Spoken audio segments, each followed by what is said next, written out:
The contraction started at 3 a.m., sharp and relentless. I called my parents right away. They had promised to drive me to the hospital when the time came. My husband, Jake, was overseas, serving his second deployment in Afghanistan. We had video called earlier that day, his face frozen and pixelated, but still smiling, telling me he wished he could be there. "Just hold on, baby," he said. "My parents will look after you." But his parents lived all the way across the country, and mine were right here. They had promised. By the time they pulled up to my apartment, I was bent over, clutching my hospital bag. My brother Tyler sat in the back seat of their SUV, looking annoyed about being woken up. "Hurry," I gasped, breathing through another wave of pain. "They're coming faster now." Mom helped me into the car while Dad tapped his fingers on the steering wheel. "Tyler has his regional bowling tournament at noon," he said. "We'll need to be in and out." In and out? Like I was picking up dry cleaning? The next 12 hours blurred together, pain pushing everything else out, until the moment they laid my daughter on my chest. 6 pounds, 3 ounces of pure perfection. I named her Lily, after Jake's grandmother. I was exhausted, torn open, bleeding, but I had never been happier in my life. "She's beautiful," the nurse said, helping me adjust Lily to feed. "Do you have someone coming to pick you up tomorrow?" "My parents," I said, and felt something cold settle in my stomach the moment the words left my mouth. They had slipped out right after Lily was born, saying Tyler needed to mentally prepare for his tournament. They had stayed just long enough for one photo, Tyler holding Millie while I lay pale and barely visible in the background. The next morning, discharge day, I texted Mom, "Ready to come home?" She replied, "Can't make it by 10, tournament first, we'll come after." I sat on the hospital bed, Lily in my arms, watching the clock. 10 o'clock became noon. Noon became 2 in the afternoon. Other mothers left with their families. Balloons and flowers filled the hallways. I kept waiting. At 3, a text. "Tournament running long. Tyler made the semifinals." At 5, "He's in the finals now, so exciting." At 6, a nurse looked at me with soft eyes. "Honey, we need the room. Is there anyone else you can call?" I tried everyone. My best friend was out of town. My mother-in-law was in Seattle. Ride shares didn't allow newborns without a car seat, and I couldn't afford the medical transport van. Finally, at 7 p.m., my parents walked in, not apologizing, but glowing. "Tyler won," Mom announced, like I should stand up and cheer. "First place in regionals. We're taking him to nationals next month." Dad was already jingling his keys. "Ready? We need to get Tyler's trophies home. They're in the car." I stood slowly, my body protesting every inch. The nurse had given me extra pads and warned me I was bleeding more than normal. "Take it easy," she'd said. "No long walks." The wheelchair ride to the exit was standard, but once we reached the curb, I looked around for their SUV. It wasn't there. "Where's the car?" I asked, Lily wrapped tight against my chest. "Oh," Mom said, totally casual. "We had to park in the overflow lot. Tyler's trophies are delicate, 4 of them. We didn't want them rolling around in the trunk, so they're buckled into the back seat." The overflow lot was across the street, down a hill, nearly half a mile away. "I can't walk that far," I said, panic rising in my throat. "I just gave birth. I'm bleeding." "Don't be so dramatic, Natalie," Dad cut in.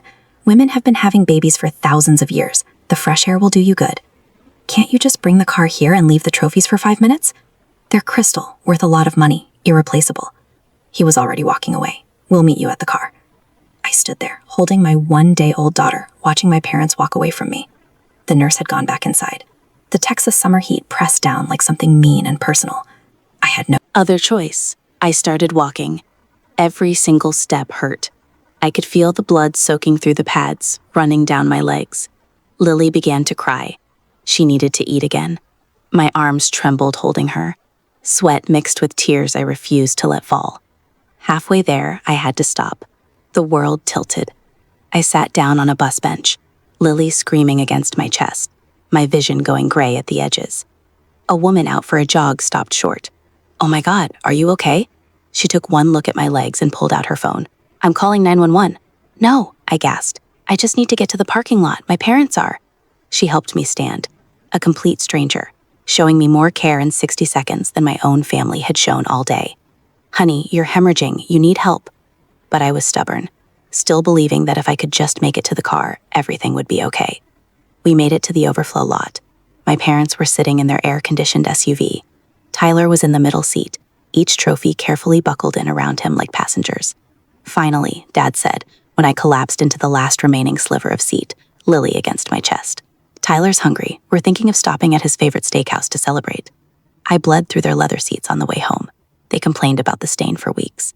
But that walk changed everything, because among the people who witnessed it was someone unexpected. Dr. Rachel Park, head of obstetrics at the hospital, had been leaving her shift when she saw me struggling across the street. She followed at a distance, worried, and watched the whole thing happen. She saw my parents sitting in the car. She saw the trophies. She saw the blood on my legs, and she took photos. The hemorrhaging sent me back to the hospital that same night.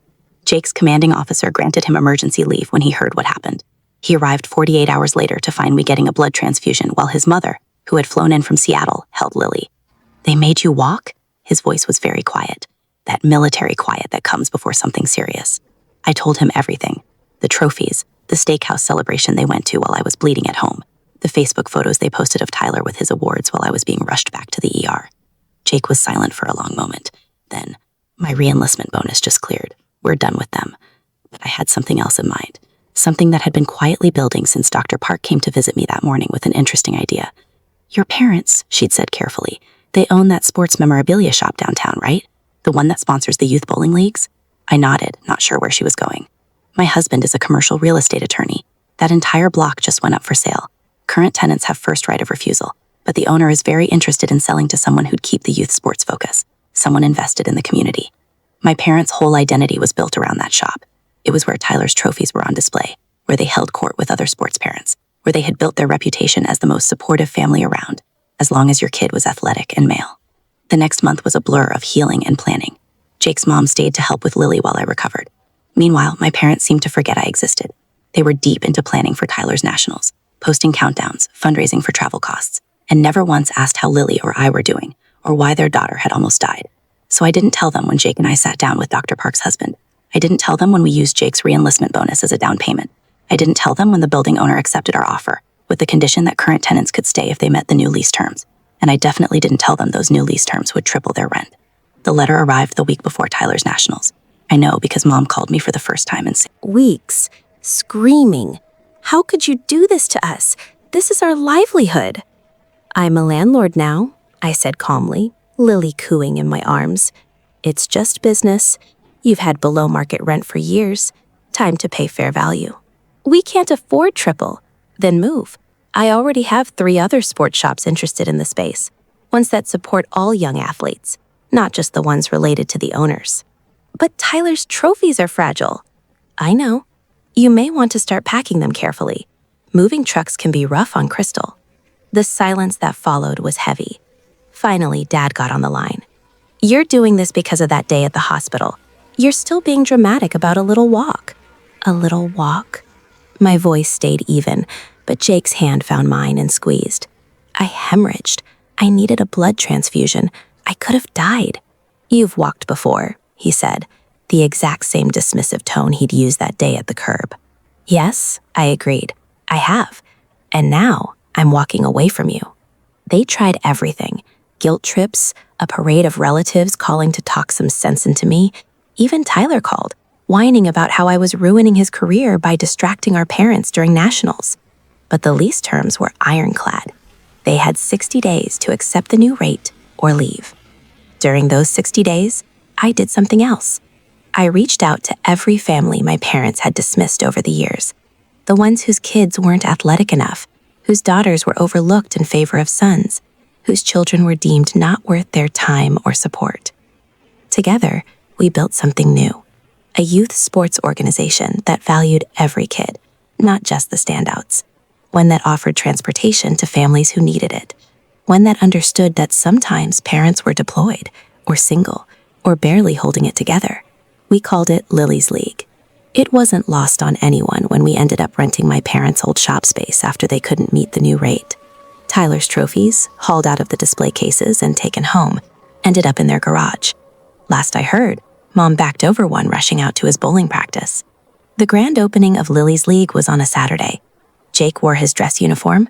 Lily wore a tiny bowling shirt someone had made just for her. Dr. Park cut the ribbon.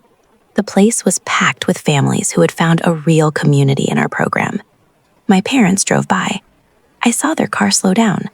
I saw them looking at the space, at the photos we had put in the window, Not just of winners, but of every single kid who showed up and tried. At the sign in the center, founded in honor of Lily Martinez, whose very first journey taught us that no one should ever have to walk alone. They didn't stop. They didn't come in.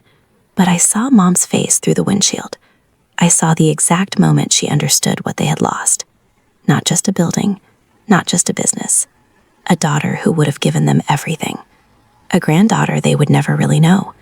A son-in-law who had served his country with honor. All for the price of a car ride.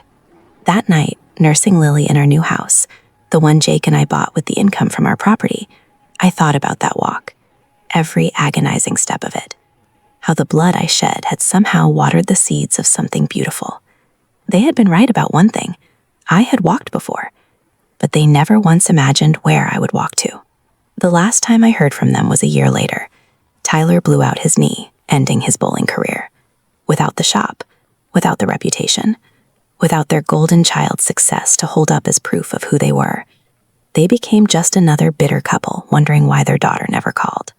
Meanwhile, Lily's league grew.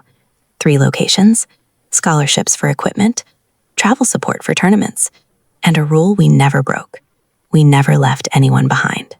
Every month, on the anniversary of that walk, I take Lily to the park. She toddles around now, determined and strong, just like her father. I watch her explore and I tell her the story. The age-appropriate version, of course. Mama walked a long way for you, I say. And someday, when you're big, you'll walk far too, but you'll never walk alone. Because that's the thing about walking. It's not just about where you end up.